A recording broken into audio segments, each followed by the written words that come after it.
Father who art in heaven, hallowed be thy name, the kingdom come, thy will be done. Lead us not into temptation, but deliver us from evil. Deliver us from evil. Another translation, and sometimes some people say a better translation, is deliver us from the evil one. Deliver us from the evil one. Demonic. David here is saying, Lord, you are my deliverer. You are the one that delivers me from the sin in my life. You are the one that can deliver me from the demonic around me that's trying to tear me down. And if we look in our own lives, if you honestly look in your own life, you can see areas in your life that the demonic is trying to chip away at. Whether it's attitudes, whether it's what you watch on TV, whether it's what you look on the internet, whether it's how you speak of other people, or whether it's the language that you use of other people, or the attitude that you have, the places that you go. I mean, I just think about just TV. 40 years ago, 30 years ago, what was considered taboo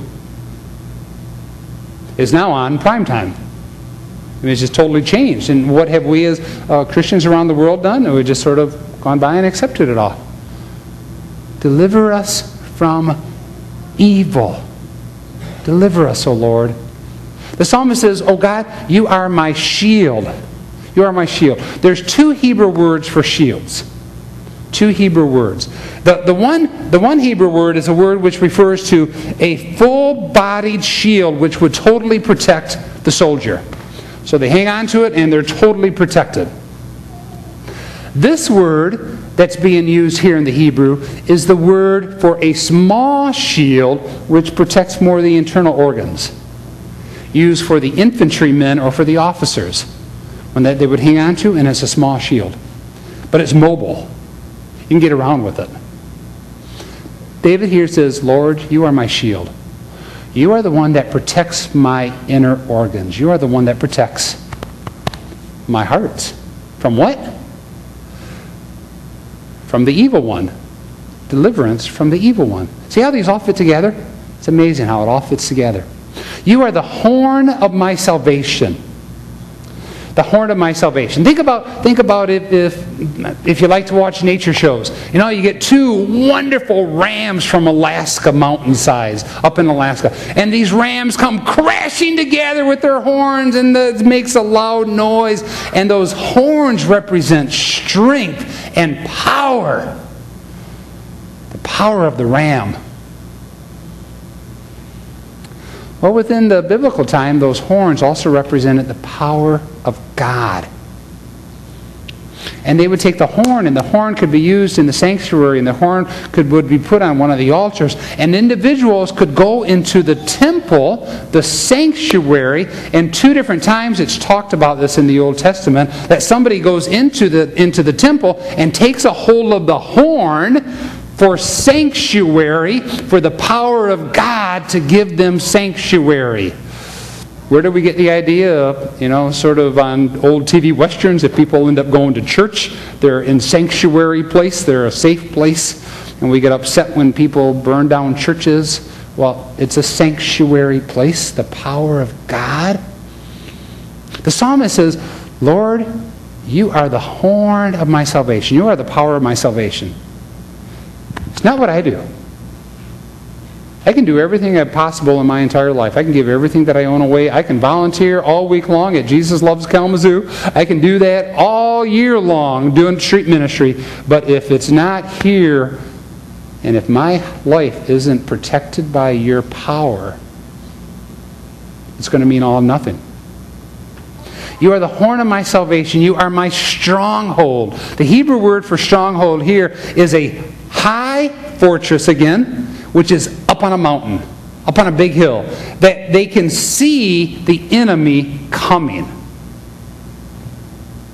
They can see the danger coming.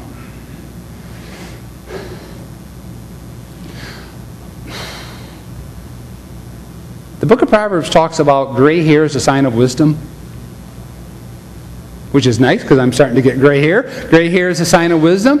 And as I've gotten older, I understand why. Because individuals, those of you who have lived longer than me, who have gray hair, and who have been walking with the Lord, you've learned to see when danger is coming. You know, kids, and we still hear it from the stepdaughters at times, well, we just need to experience it all for ourselves. We need to learn all ourselves. And it's like, nah, you don't always. You don't. The Lord is our stronghold, the one who is up high, who allows us to see and to share with others the dangers that can come their or our way. That makes sense? I think all of these pictures are beautiful word pictures of what Yahweh God does in and for and through us with our faith journey and our walk of life. Verse 3 simply says, I call to the Lord, and the Lord is worthy of praise. And I am saved from all my enemies.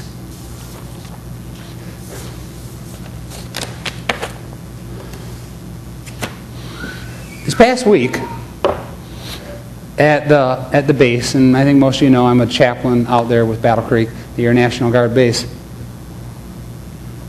This past week we've had two tragedies.